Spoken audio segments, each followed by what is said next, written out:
Britain's royal palaces. Symbols of power. Royal palaces are the bricks and mortar embodiment of what it means to be royal. And prestige. To see it is to believe it. It's a veritable feast for the eyes. Packed to the rafters with incredible secrets.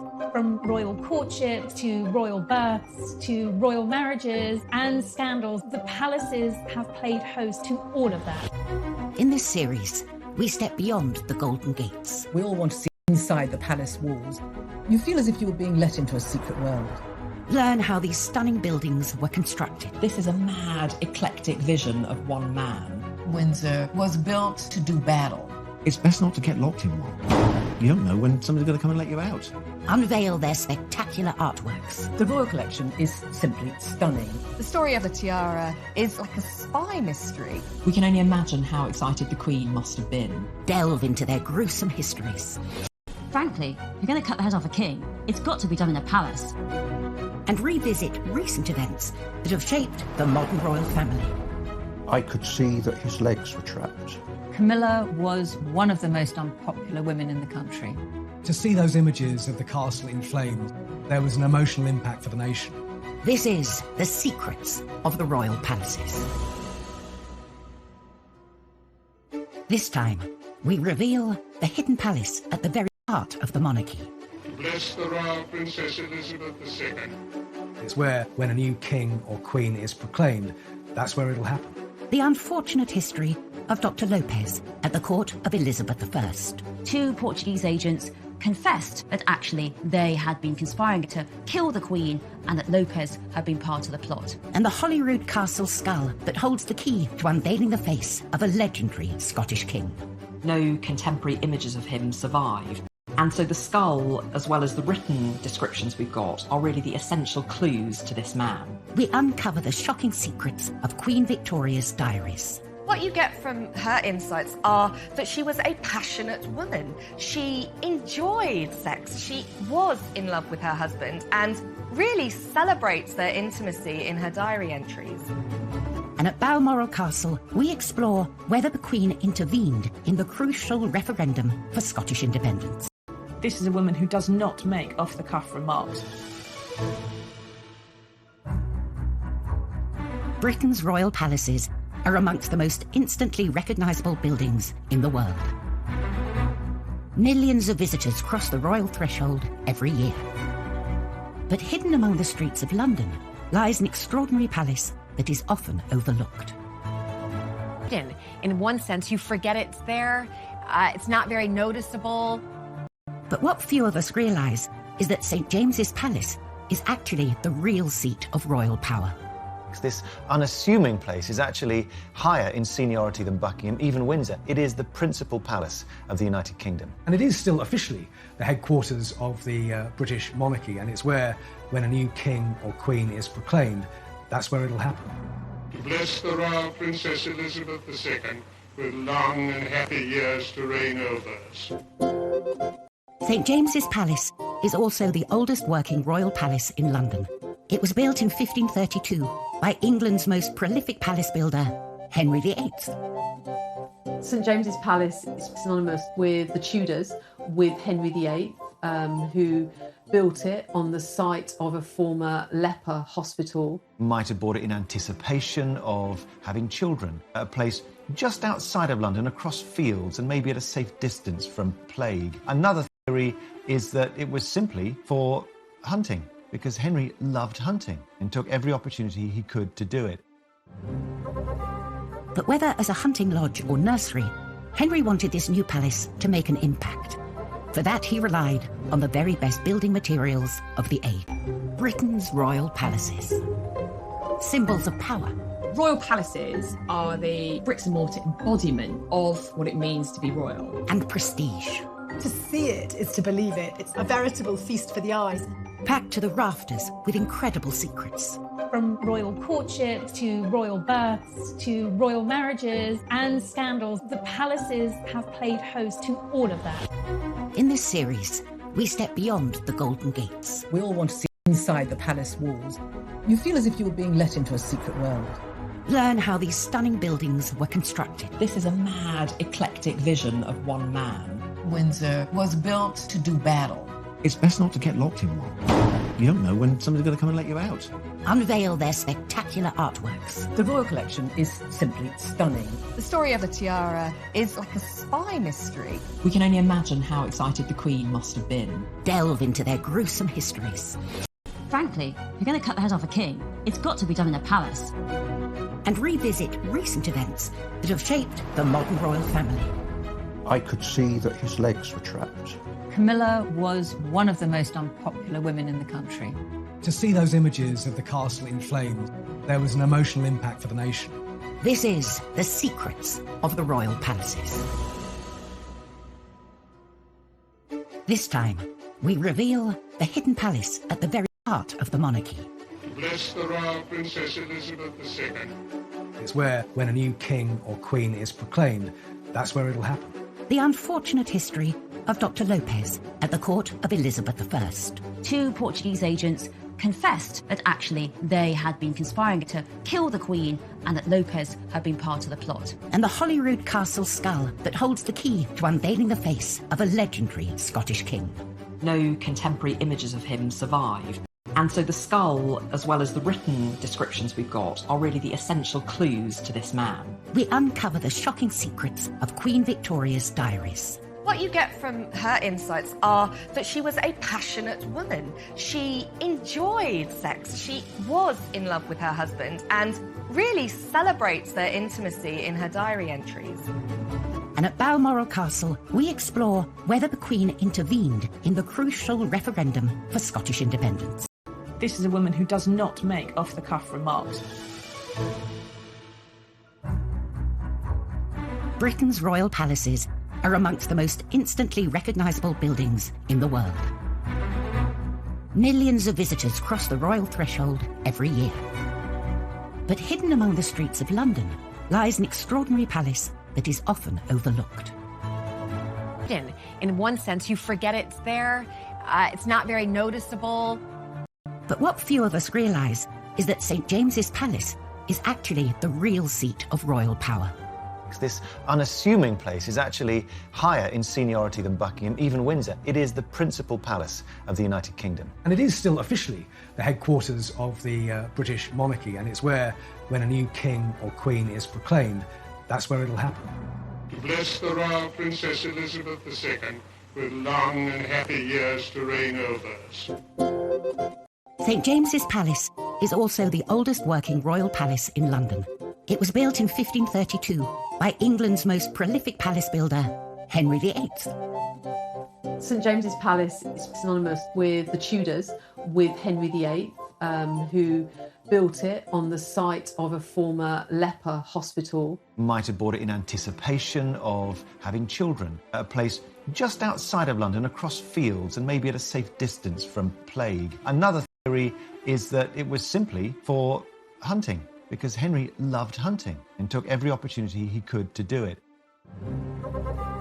But whether as a hunting lodge or nursery, Henry wanted this new palace to make an impact.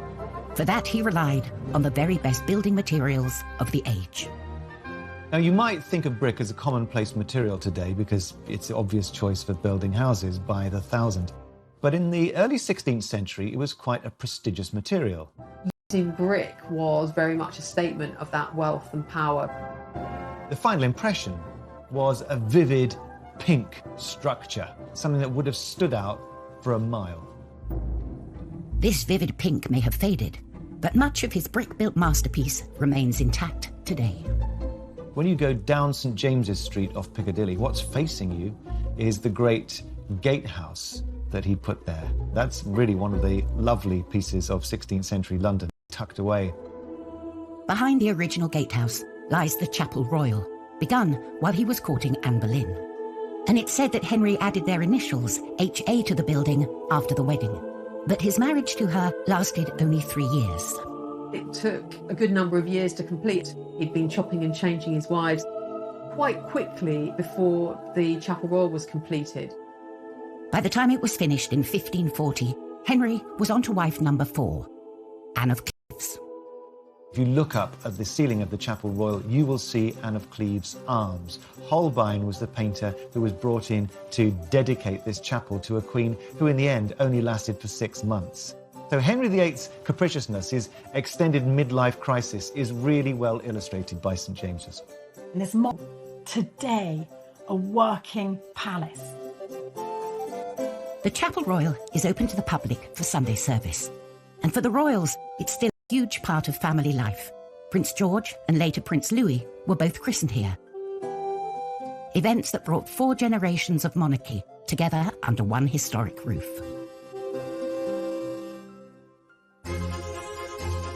St James's Palace has been at the heart of the monarchy since 1532. But in 2014, another royal residence, Balmoral, suddenly found itself amid a huge political upheaval. Every summer, the Queen and Prince Philip decamp to Balmoral, their private Highland getaway, to enjoy some time away from official royal duties. Traditionally, the Queen receives a guest at the end of each summer, the current British Prime Minister, who travels to Balmoral for a long weekend. British Prime Ministers always go and stay at Balmoral every summer. Some have liked it more than others. John Major used to love it. Margaret Thatcher hated it. Famously, the Queen offers friendliness, not friendship. It's a chance to get a working rapport going, but it's not as if you're about to become best buddies. In 2014, it was the turn of Prime Minister David Cameron. He was far from relaxed. Scotland was days away from the referendum, which would decide the future of the Union. At breakfast with the Queen, they were in for a shock. All the newspaper headlines are laid out on a Sunday morning, and there was a copy of the Sunday Times putting the yes vote ahead to independent Scotland for the first time in the whole campaign. Terrible news for him, extra terrible for it to happen over breakfast in the royal household, where the Queen, who has been ruler of a United Kingdom for 62 years at that point, was suddenly perhaps being told that she might not have a United Kingdom much longer. The future of the Union itself was now at stake. It's a massive constitutional deal, and I think it is close to the Queen's heart. She is half Scottish, and bear in mind that people who invented the United Kingdom were her family. It was James I of England, James VI of Scotland, who formed Great Britain and invented the flag. With the pressure on, David Cameron came up with a way to help keep the Union together. And Crathy Kirk, the small church near Balmoral, became the site of an extraordinary royal event. Coming up, staying at Balmoral, the Queen faces the prospect of Scottish independence. If she could raise an eyebrow so much as a quarter of an inch, it might make a huge difference. She certainly would not have wanted to wake up to Scotland being... For adultery. George decided his wife smelt and he was never going to touch her again. Which didn't really wash that much, but who did at the time?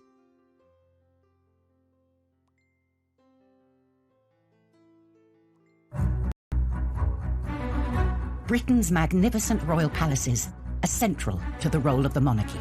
They have been the stage for era-defining moments, from Windsor weddings to Sandringham summits. And at Balmoral Castle in Aberdeenshire, we explore whether the Queen intervened in the crucial referendum for Scottish independence.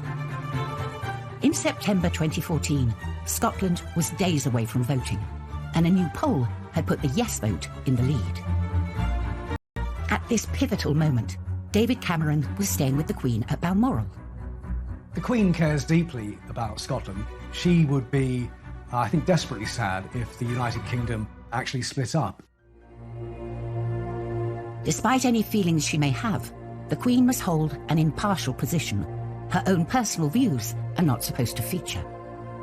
But the threat of the breakup of the United Kingdom called for desperate measures, as David Cameron later admitted. David Cameron was very keen the Queen should intervene in some way.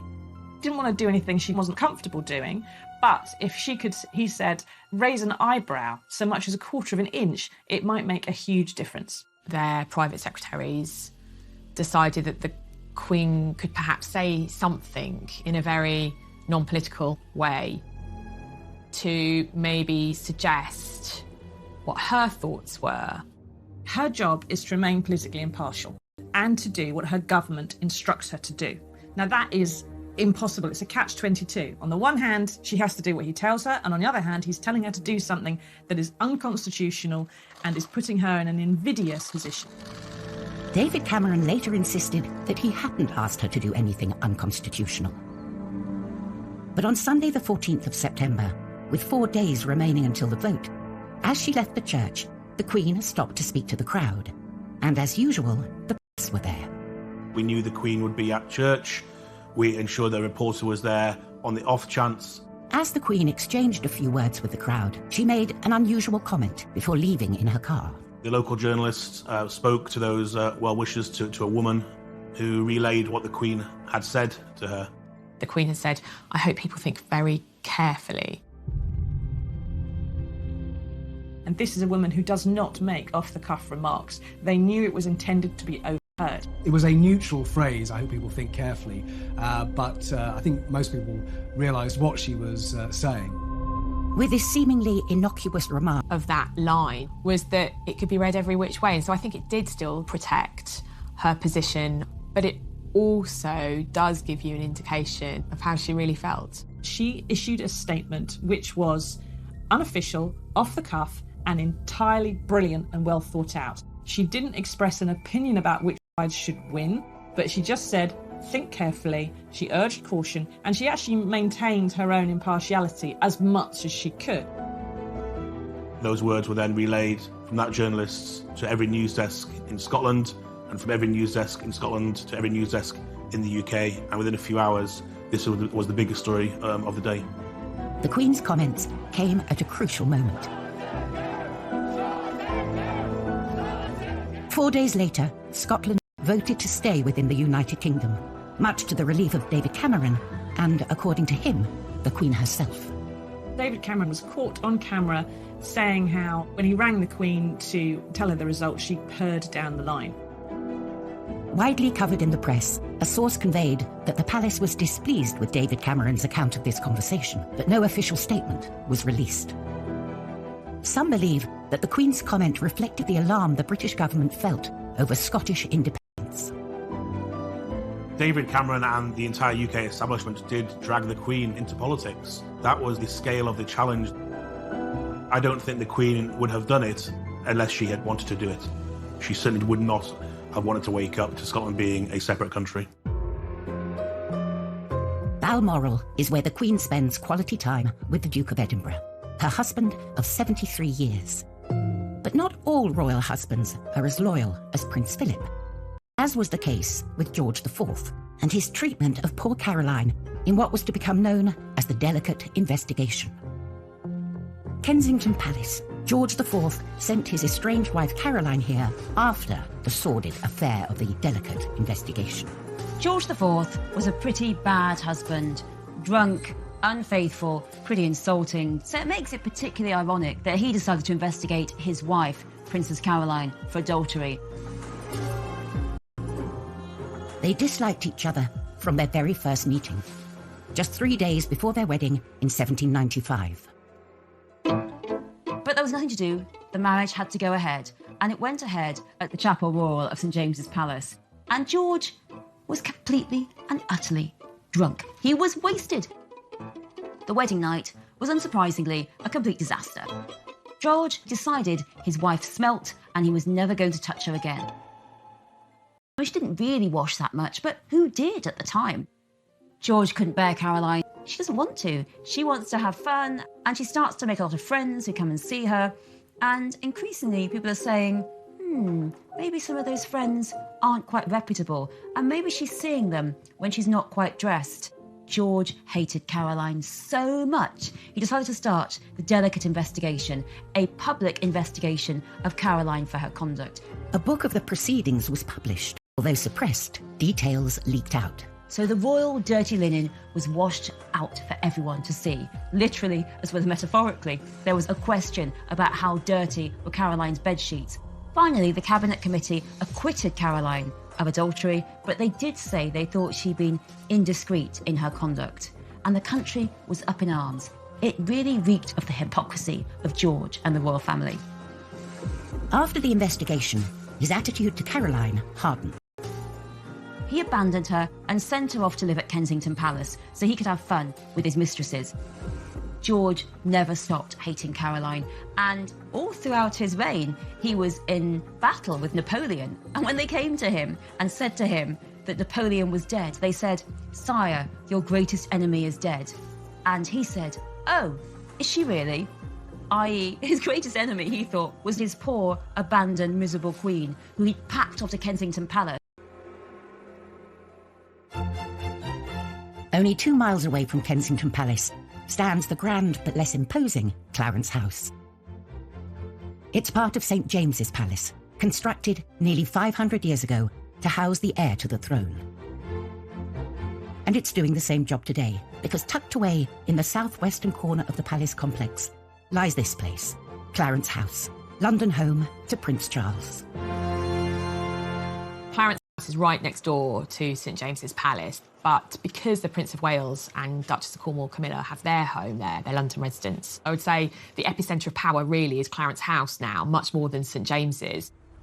Built in 1825, the house owes its existence and name to another heir to the throne, the Duke of Clarence.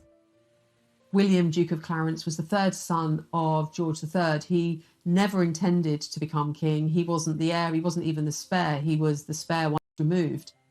But when his elder brothers died without heirs, William found himself inheriting the throne. With the throne in sight, the Duke needed a house more befitting a future king. He realises, crikey, I'm actually probably going to become king. And quickly there's a sort of refurb of what was a Tudor stable yard in the grounds of St James's Palace. As usual, being part of royalty, no expenses spared.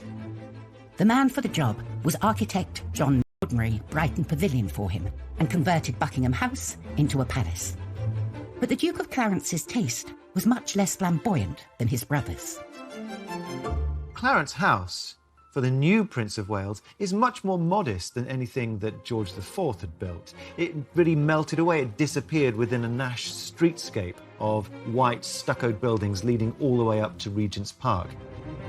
Nash's Clarence House was designed to fit in with upper-class London, not to stand out. It suited William so well that when he finally became king, he turned down the grander Buckingham Palace and instead stayed at Clarence House. He wanted an elegant, serviceable townhouse. He didn't want to move into the showy Buckingham Palace. Instead, he wanted his own place that was smart, that was sophisticated. And the same dilemma has faced other royals since then. In the 20th century, Princess Elizabeth lived here before becoming queen. In the early years of married life, the Queen and Prince Philip decorated Clarence House just as they wanted it, and then tragically, her father died very young, and Elizabeth and Philip were told they had to live in Buckingham Palace. They had to move over the road, and they really didn't want to. When the Queen, however reluctantly, moved to Buckingham Palace, the Queen Mother was handed the keys to Clarence House, and she made it her home for the rest of her life. I found it homely, actually. I remember particularly the Queen Mother's birthdays at Clarence House, and then the crowds would gather outside from very, very early in the morning. And then the Queen Mother would come out and greet them all, and she really enjoyed that. So it was a place of great joy. When she died, Clarence House was passed on to the next generation, her beloved grandson Prince Charles and his wife Camilla. Her death really, really affected him. He moved into Clarence House where she had lived, and it's now his home in London. Prince Charles adored his granny. He spent an awful lot of time with her through his childhood and in later life. He would go to Clarence House and spend time with her there. He was immensely close to her, so it's no surprise to me at all that after her death, he decided that he would keep her there, ever present. But could this sentimental tie possibly lead to a shift in the seat of monarchy when the time comes?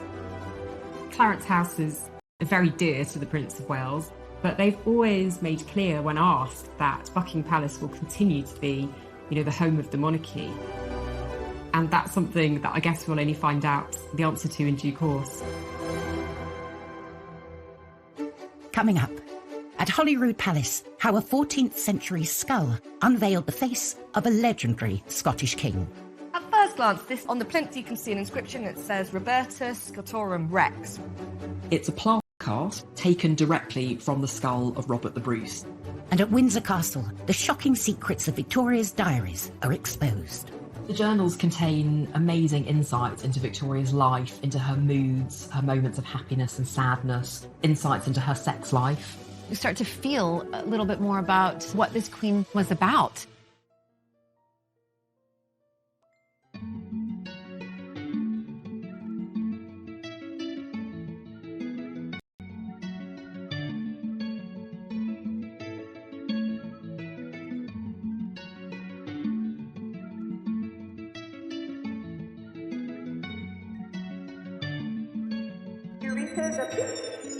Oh my god.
Oh my god.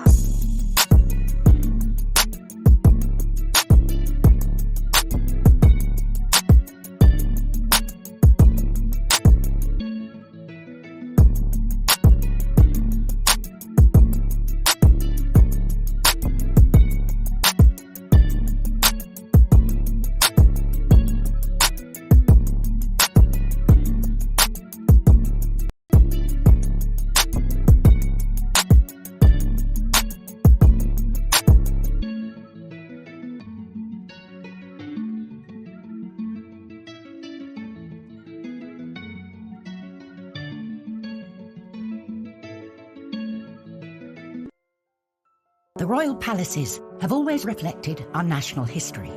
But it's not just these magnificent buildings that the crowds turn up to see. It's the royal collection, spread across the palaces and holding everything from priceless jewels to mysterious royal artifacts that bring the past back to life. And at Holyrood Palace in Edinburgh, one of the most macabre and intriguing items in the royal collection is to be found. At first glance, this doesn't look like an extraordinary artifact. It's a simple rosewood box, and on the plinth you can see an inscription that says Robertus Scotorum Rex, Robert, King of the Scots. It's a plaster cast taken directly from the skull of Robert the Bruce. Robert the Bruce is one of the heroes of Scottish history. In 1328, he signed the Edinburgh-Northampton Treaty, guaranteeing Scottish independence from England for nearly 300 years. Robert the Bruce is a very, very significant historical figure, a Scottish king who beat the English and ensured the independence of Scotland for hundreds of years until the Act of Union. The cost of separation from England was £20,000, worth around £24 million today. Robert died soon after and was buried in a spectacular gold and marble tomb in Dunfermline Abbey. The original tomb of Robert the Bruce was destroyed, but in the 19th century it was opened up.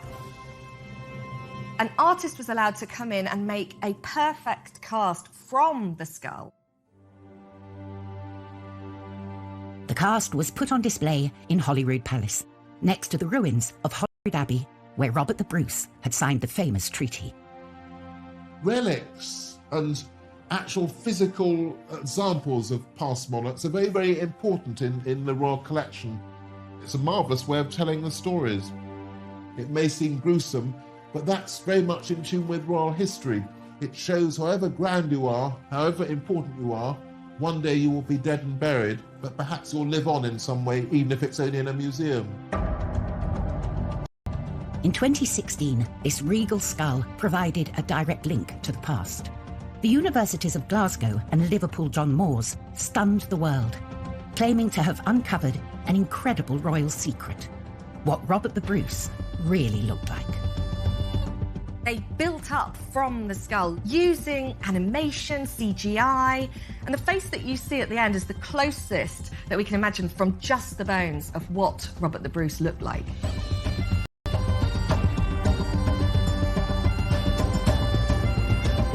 It's hugely important, particularly because no contemporary images of him survived. And so the skull, as well as the written descriptions we've got, are really the And now his skull is on display at Holyrood Palace, a suitable home for a King of Scotland. It is so fitting that this cast of Robert the Bruce's skull is in Holyrood, because it's the very heart of Scottish government. The skull of Robert the Bruce is one of the most prized objects in the royal collection, an amazing thing.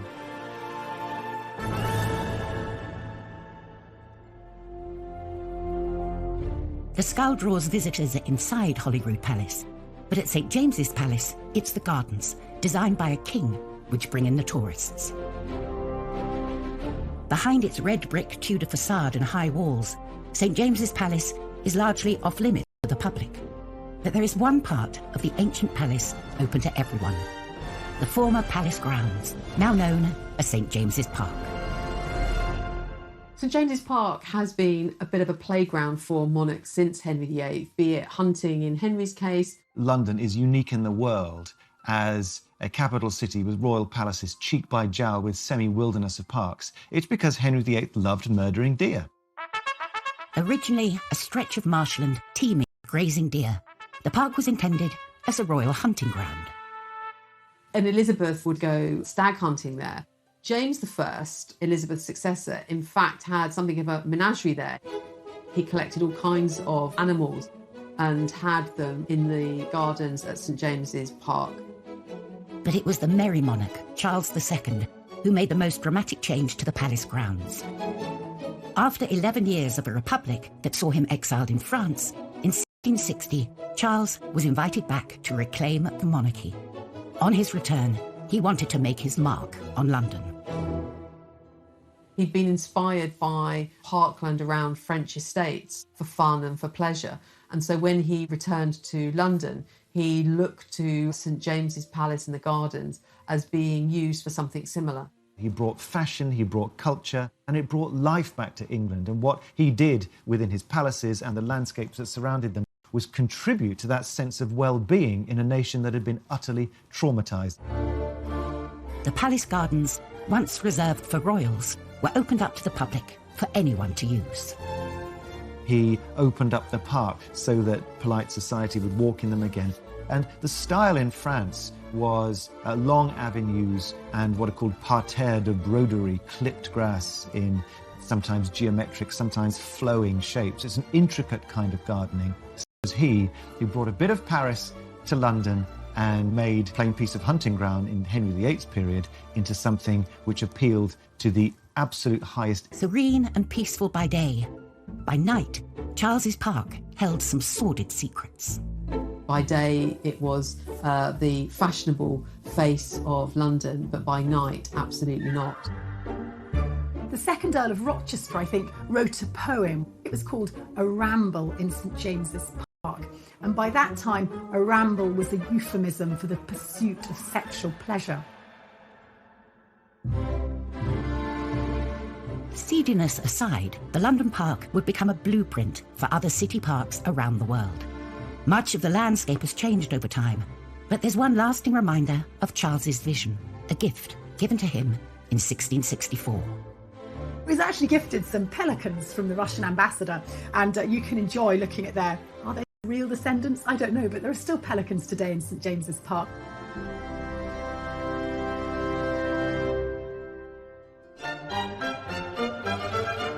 Back inside St James's Palace, the Chapel Royal has seen a host of royal weddings. One marriage that got off to the worst possible start was the wedding of Prince Frederick and the sick princess. It was 1736. George II decides he wants his place boy's son, Frederick, Prince of Wales, to marry a proper German Protestant princess. So they decide on this poor girl, Augusta of Saxe-Coburg. She's only 16. She's not courted, she's just told she's got to go and marry him. She doesn't want to come, but she has no choice. She's packed off with her doll on this ship, and the journey is really rough. She arrives in England, she's got terrible seasickness, and also she can't speak a word. Her parents hadn't taught her English because they were convinced everyone in England, now they've been ruled by German kings, would all speak German. Of course not. She's bunged into this tight wedding dress, bunged onto St James's Chapel, and when she's marched up the aisle, it's too much. She throws up, and she throws up all over her mother-in-law's very expensive skirt. Not the best start when your mother-in-law's the Queen. But you know, actually, Augusta herself becomes a very good wife to Frederick, and really becomes a great support to him. So it shows that there's a possibility that the marriage can work, even if a wedding is full of disasters, even if you're sick on the floor of a palace. Another successful royal marriage was that of Victoria and Albert, totally in love till the day he died. Many artefacts housed in the royal collection offer a rare insight into the couple's lives, like those held in Windsor Castle's Round Tower. The Round Tower is the home of the Royal Archive, and it holds literally thousands upon thousands of documents, letters, state speeches from the kings and queens of the last 250 years. Queen Victoria was a voracious writer. It's extraordinary how many words she wrote a day. Starting aged 13, the diaries run from her childhood at Kensington Palace, through her entire reign, up to her last years at Osborne House on the Isle of Wight, where she died in 1901. The journals contain amazing insights into Victoria's life, into her moods, her moments of happiness and sadness, insights into her sex life. They completely contradict this image of the Queen as very remote and austere. You start to feel a little bit more about what this Queen was about. One of the biggest shocks they reveal is the Queen's enjoyment of her love life. What you get from her insights are that she was a passionate woman. She enjoyed sex. She was in love with her husband and really celebrates their intimacy in her diary entries. She described her wedding night with breathless enthusiasm. Well, we know that their wedding night blew her young mind. She had never spent such an evening. Yes, they kissed and they clasped again and again. And there's this real sense of them enjoying each other's sensuality. She boasts in her diary, "We didn't get much sleep." No, they were far too busy producing not a son and heir, it was a daughter who arrived 9 months later on the dot in November, called Victoria. There are very frank expressions of desire throughout the journals. And it completely counteracts that idea we have of the Victorians as being so prudish that they would even cover up table legs or piano legs for fear that they were being too suggestive. Through the diaries, we learn of her love of Balmoral, the royal retreat designed by her beloved Albert. We know that after Albert died in 1861, she completely withdrew from public life for a decade or more. But thanks to the journals, we can now uncover all of that. They tell us a huge amount about life behind the scenes. She was too grief-struck to go to his funeral, but every year she went back to her Scottish castle. And lest we forget, this was dearest Albert's own creation, own work, own building. It had the impress of his hand, she wrote. She saw him everywhere because it was his vision. She adored it. And of course, when Albert dies, you then get a cairn in the grounds. Balmoral was the embodiment of her prince. While Queen Victoria's journals give us an extraordinary insight into one of our longest reigning monarchs, they could have told us so much more. Coming up, why a royal daughter destroyed the evidence of the Queen's secret Balmoral passion, and why a palace visitor found himself on trial for his life. An invitation to Windsor Castle under Elizabeth I might seem like a dream ticket, but you had to be careful because there were spies everywhere.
The royal palaces are more open and accessible than ever before, allowing the public a glimpse through the gilded keyhole. But the opportunity to delve into the mind of a monarch is much rarer. Stored in the vaults of Windsor Castle, Queen Victoria's diaries are among the most treasured palace artefacts. In her lifetime, she probably wrote over 60 million words. 44,000 pages of the journals remain, but that represents only around a third of her writing. The rest were not lost through decay or neglect, but destroyed by Victoria's own daughter. Princess Beatrice was Victoria's youngest daughter, and for only 4 when her father died, Beatrice became her mother's emotional support, entrusted editing her journals for posterity. She spent more than 30 years transcribing the journals, and it can't have been an easy task at all. Over the years, Victoria's failing eyesight affected her writing. There is a photograph of her struggling to read a letter, and her handwriting, which had been very beautiful, got bigger and messier and more scrawly, and it ends up bleeding into the ever larger black edges of the morning paper. And unfortunately for us, Princess Beatrice, very diligent. After Beatrice transcribed her selections, she actually destroyed almost all of the journals, so she deleted far more from them than what remained. As her mother's literary executor, the decision to destroy them was hers alone. Her nephew, George V, was appalled by what she was doing, but was powerless to stop it. The historians have wrung their hands ever since. this has led to some historians calling her one of the most appalling people in history. We get a sense of the sort of thing Beatrice might have been trying to cover up because the Queen herself published some of her diaries in 1868.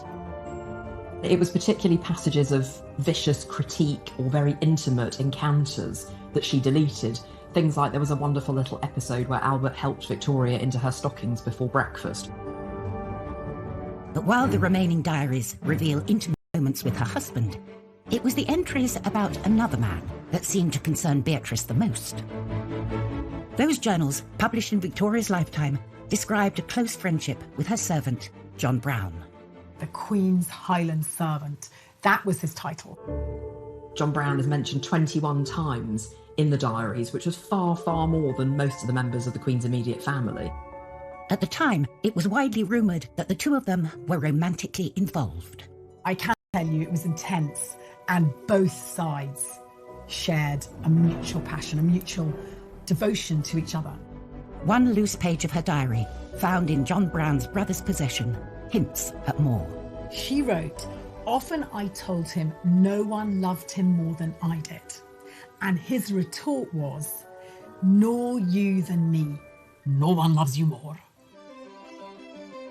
In her own time, Queen Victoria was often referred to satirically as Mrs. Brown. If the whole extent of Victoria's private thoughts became public, it would have been a source of deep embarrassment for the royal family. What the Royal Collection has left is the most unique insight into a monarch's thoughts. Despite her domain, they give a remarkable insight into her incredible life behind palace walls.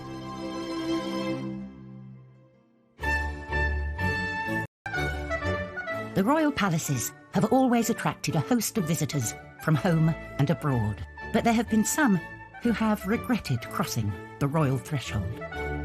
At Windsor, Elizabeth II received dignitaries from around the world. Elizabeth I hosted guests here too. It's just that not all of them went home in one piece. This is the story of Dr. Lopez. An invitation to Windsor Castle under Elizabeth I might seem like a dream ticket, but you had to be careful because there were spies everywhere. Rodrigo Lopez was a Jewish-Portuguese doctor who came to England and rapidly rose to the top of his profession and became the Queen's doctor. And the Queen also very much trusted him. When you're the Queen's doctor, you also treat the Queen's favourites. And Rodrigo Lopez treated the handsome Earl of Essex for venereal disease. No one wanted that to be known. At one dinner party at Windsor Castle, Poor old Rodrigo, he drank a bit too much of Elizabeth's wine, and we've all been there, started talking too much and told everyone that the Earl of Essex had venereal disease and mocked his sexual tastes. I'm afraid to say that the Earl of Essex wasn't really the type of guy to say, oh well, you know, what happens in Windsor stays in Windsor. Instead, he was out for vengeance. 2 Portuguese agents confessed, under a bit of torture, that actually they had been conspiring to kill the Queen and that Lopez had been part of the plot. And that sealed his fate. Dr. Lopez was put on trial at the Guildhall, and guess who was the judge? Yes, it was the Earl of Essex. He was treated with no dignity at all. He was treated like a traitor. He was hanged, he was drawn, and he was quartered. Poor old Dr. Lopez. 1 minute you're drinking too much wine at a party at Windsor Castle, next minute you're hanged, drawn, and quartered and put on the city walls. Elizabethan England was a pretty bloodthirsty place.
is that St. James's Palace is actually the real seat of royal power.